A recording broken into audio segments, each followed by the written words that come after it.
Hai guys, akhirnya sampai juga di Korea, di hotel karantina gua namanya Travelodge Hotel.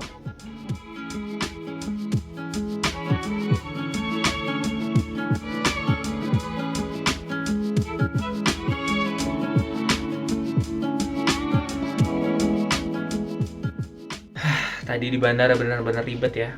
Tadi gua nyampe di Korea tuh kira-kira jam 6 pagi dan beda banget sama biasanya. Di sini benar-benar banyak banget protokolnya. Yang pertama visa pasti, terus kedua tes PCR di Indonesia kan, diminta hasilnya. Kita juga disuruh download aplikasi, ditelepon pihak scholarship-nya. Oh ya, bagi yang belum tahu, puji Tuhan gue dapat beasiswa.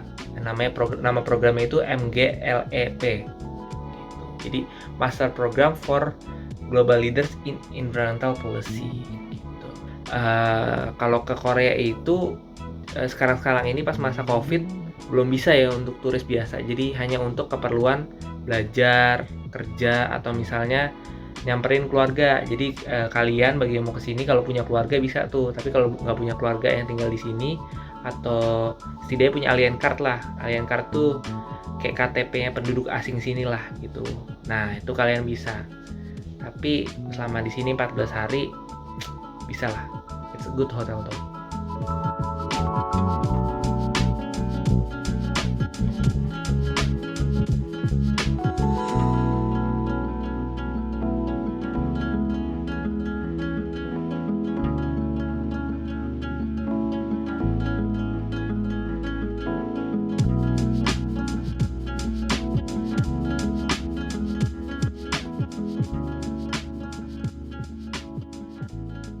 Kita kan di sini bakal selama 14 hari ya. Dan 14 hari itu gue tadi dijelasin sih sama orangnya, petugasnya, kita nggak boleh keluar sama sekali karena kita nggak dapat kartu akses. Jadi biarpun kita keluar nih, misalnya main ke kamar sebelah, ke kamar temen, nggak bisa kita karena pintunya kan ketutup tuh. Jadi kita nggak bisa masuk lagi. Jadi kita harus lapor ke bawah dan itu merupakan sebuah pelanggaran. Terus yang kedua, juga nggak boleh ada barang yang keluar sama sekali. Misalnya kayak kita nitip sesuatu nih dari luar, terus kita ngasih duit kan, nah itu duitnya juga nggak bisa, harus pakai yang cashless, misalnya kredit card. Sampah juga nggak bisa keluar sama sekali. Jadi sampah-sampah, sisa-sisa makanan, tadi sih gue udah sempat makan ya, dan gue buang langsung ke WC gitu, karena sisa makanan memang sebenarnya nggak apa-apa dibuang ke WC karena kan dia organik ya. Dan plastik-plastiknya nanti akan dikumpulin. Nih dikumpulinnya di sini nih. Nah, nanti bakal dikumpulin di sini. Kita kumpulin selama 14 hari, barulah setelah 14 hari kita bawa keluar nanti. Tapi sebelum itu nggak boleh keluar, kita kumpulin di kamar. Nah, biar nggak bau, biasanya pertama tadi gue buang sampahnya ke WC sama makanannya. Terus gue cuci tempatnya. Nah, dan yang ketiga, kita juga harus download aplikasi namanya Self Quarantine Safety Protection kalau nggak salah. Nah, itu kita downloadnya di bandara. Kita harus ngisi setiap pagi dan malam gitu. Jadi kalau kita nggak ngisi nih, nanti akan diingetin langsung di HP-nya. HP-nya akan geter gitu. Dan aplikasi itu juga sekaligus nge-track GPS HP kita. Jadi kalau misalnya kita kabur nih, bawa HP itu, ketahuan kita kabur dari hotel karantina. Bukan cuma kabur sih, misalnya kita diemin nih HP-nya, misalnya kita mikir jalan tapi nggak usah bawa HP lah gitu.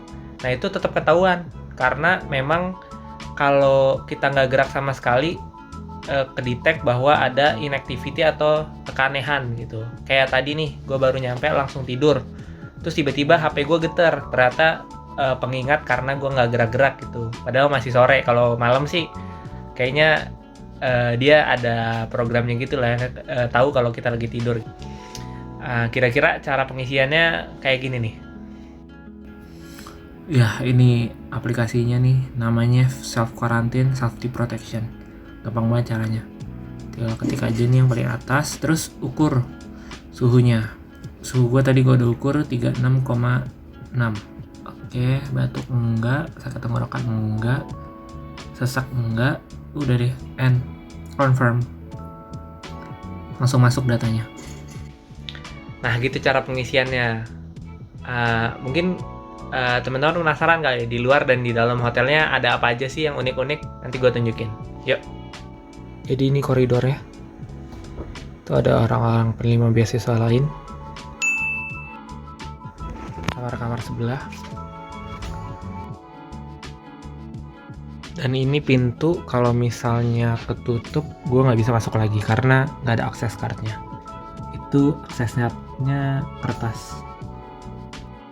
Dan nanti setiap pagi, siang, malam makanan akan ditaruh di sini oleh si pegawai hotel. Let's see, makanannya gue doyan atau enggak.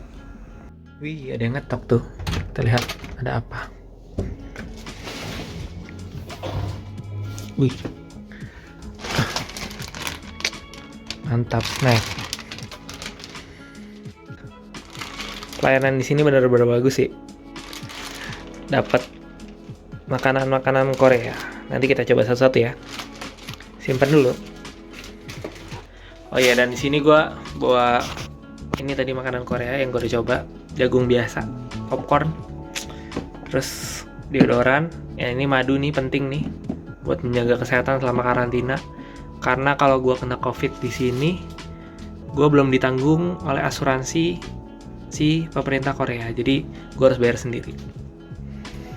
Nah ini juga, ini senjata untuk hidup nih, makanan-makanan Indonesia. Ada teri, bon cabe, tapi kayaknya bon cabe di sini ada sih. Ini makanan kerupuk Padang, rendang, dan kriuk. Semoga gue betah di sini. Ini kita juga dapat botol mineral namanya Sparkle. Ini dapat 20 botol, isinya 500 ml, 10.000 ml buat 14 hari. Masih kurang sini, biarpun air keran Korea bisa diminum, tapi gue masih agak parno sih. Nanti kita minta lagi aja deh ke petugas hotelnya. Ini kita dapat kayak gini nih sebenarnya nih, untuk hidup selama di karantina. Misalnya butuh sabun, makan, lagi pengen makan apa, sampo khusus. Tapi pas gue tanya petugasnya, bayarnya pakai ini, kartu kredit. Ya nggak punya gue. Oke, kita buka ya. Apa ya kita dapat dari tes COVID di Korea.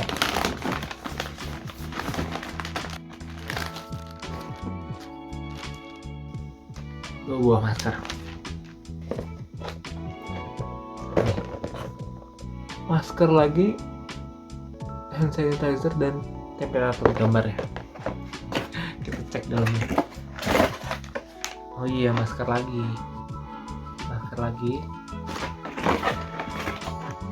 Oh, nih dapat nih yang buat ngecek tiap pagi dan malam itu loh.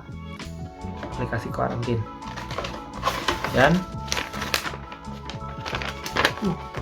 perintah-perintah dalam bahasa Korea. Oh, hand sanitizer. Ini lumayan banget. Sunnygen Gel. Etanol 70%. Oke. Dan manual book ya. Ada dalam bahasa Inggrisnya, ada dalam bahasa Koreanya. Nanti gue baca aja. Oke. Oh, satu lagi. Ini untuk ngebuang limbah B3. Jadi kalau di sini kan pembuangan sampah atau pemisahan sampahnya lebih teratur ya. Jadi ini ada yang kalau misalnya kita ada limbah-limbah B3 nih, kayak baterai, terus obat-obatan, ini dibuangnya ke sini. Ini ada yang unik lagi nih di kamar ini. Ada simple descending lifeline. Kayaknya nanti kalau misalnya ada kebakaran atau gempa gitu ya, dan kita nggak sempat turun lagi kekurung, nanti kita ada tali yang diikat di sini. Ini kuat banget, gue tarik sekuat-kuatnya nggak ini. Nanti kita keluar langsung turun, cus. Lantai 5 BTW. Gue takut ketinggian. Ya kalau mendesak bisa kali ya. Dan ini talinya ada di dalam ya. Aduh, bukanya gimana nih? Males lah. Kayak ini talinya. Oke. Ya, kira-kira gitu sih karantina di Korea. Yang pertama pasti kita harus nepatin peraturan, jangan pernah keluar ya dari kamar, jangan kabur. Terus harus tertib ngisi aplikasinya. pagi dan malam, karena nanti pasti akan diingatkan kalau emang lupa. Terus yang ketiga, bawa banyak makanan, kata teman gue ya, tipsnya ya. Karena emang di sini baju bisa lebih murah-murah gitu daripada di Indonesia. Di sini 5.000 udah kayak Uniqlo gitu, 5.000 kalau emang nemu yang bagus. Gitu, makanya koper gue banyak isi makanannya sebenarnya daripada bajunya. Ya, sejauh ini itu aja sih. Kalian pasti aman karena dikasih makanan 3 kali sehari, pagi, siang, malam. Dan untuk gua sendiri gratis karena emang diberikan nama scholarship grantinya. Cuma untuk kalian yang mau kesini, keluarganya mau kesini dan belum punya tempat tinggal misalnya, nah itu harus bayar tuh karantinanya sekitar 1.500.000 won. Itu mahal banget, sekitar 18 juta ya. Jadi untuk sekarang ini kayaknya tiketnya aja nggak sampai segitu, tapi karantinanya lebih dari itu. Tapi tenang aja, kalau emang kalian mau, kalian pasti aman di sini. Ya, sekarang gue mau istirahat dulu. Bye.